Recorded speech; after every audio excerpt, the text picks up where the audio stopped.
220 270, মানে হচ্ছে এই ভোল্টেজগুলো সে মেজার করতে পারবে এই পয়েন্টটা।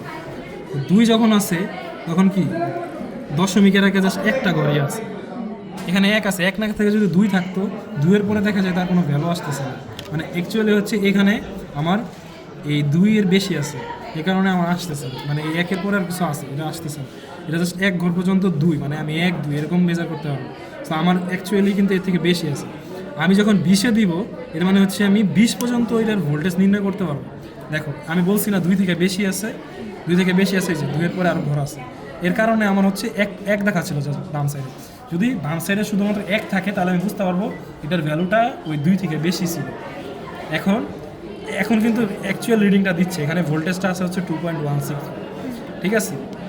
20 এখানে হচ্ছে 2-এর আগে আর একটা ঘর আছে, তো তুমি এখানে যদি 12 থাকতো 13 থাকতো তাও কিন্তু আসতো।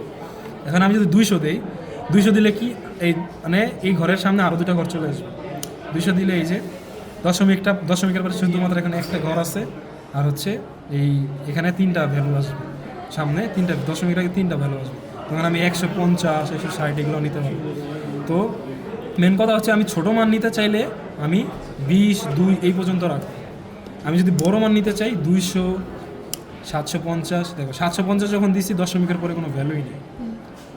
মেন কথা হচ্ছে এটাই যে আমি যেরকম ভ্যালু চাবো, আমার অ্যাকচুয়ালি আমার হচ্ছে এক্সপেরিমেন্টে যেরকম ভ্যালু আছে সেরকম ভ্যালু মেজার করার জন্য হচ্ছে আমার এই অডিও সিলেটারের এই যে মানে সরি মাল্টিমিটার যে পয়েন্টারগুলো আছে এই পয়েন্টারগুলোর কাজ এখানে।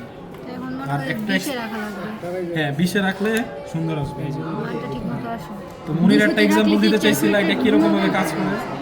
এইটা লাইক কল্পনা করতে পারি, এখানে একটা পানির কৌটো আছে, কৌটোটা কি প্রথম কৌটোটা লাইক আমরা ধরতে পারি যে এটা 20 মিলিগ্রাম পানি ধরতে পারে, এরপর একটা 2 লিটার, এরপর একটা 20 লিটার, এরপর একটা 200 লিটার।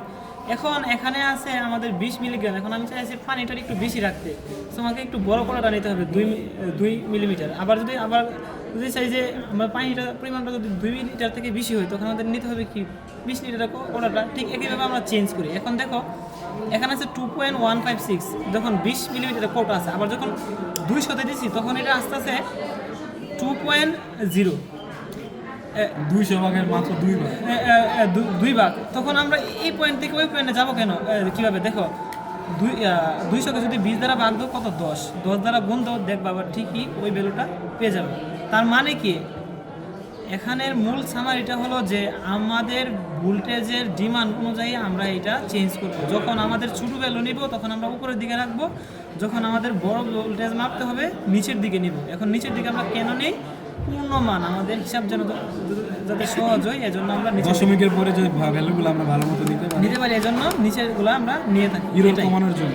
আর শুধুমাত্র যে ভোল্টেজ এসি ভোল্টেজের জন্য এরকম না, এটা হচ্ছে এসি কারেন্ট নির্ণয়ের জন্য, অ্যামিটার নির্ণয় করার জন্য, এসি কারেন্ট নির্ণয় করার জন্য যেইভাবে তুমি যেটা মেজার করো, যেরকম তুমি ভ্যালু চাও ওই রকম ভ্যালু নেওয়ার জন্য হচ্ছে এটা পয়েন্টার করে দেওয়া হয়। আর এইটা হচ্ছে সহজলভ্য, যেটা কম দামি, যেগুলো হচ্ছে অনেক দামি হচ্ছে মাল্টিমিটার, সেইখানে এত তাল বাহানা কিছু নাই। তুমি কোন এসিতে মাপতেছো না ডিসিতে মাপতেছো, জাস্ট ওই পয়েন্টারে দিবা। যেমন আমি এসিতে হচ্ছে ভোল্টেজ মাপতেছি, ও মিটারে দেখাই দিবে কত মিলি অ্যাম্পিয়ার বা কত আছে। তো আমাদের হচ্ছে সহজলভ্য এই যে মাল্টিমিটারটা, এই জন্য আমরা এই মাল্টিমিটারটা ইউজ করতেছি। তো এইখান থেকে কীভাবে ইউজ করতে হয় জাস্ট এগুলো আলোচনা করে রাখবো।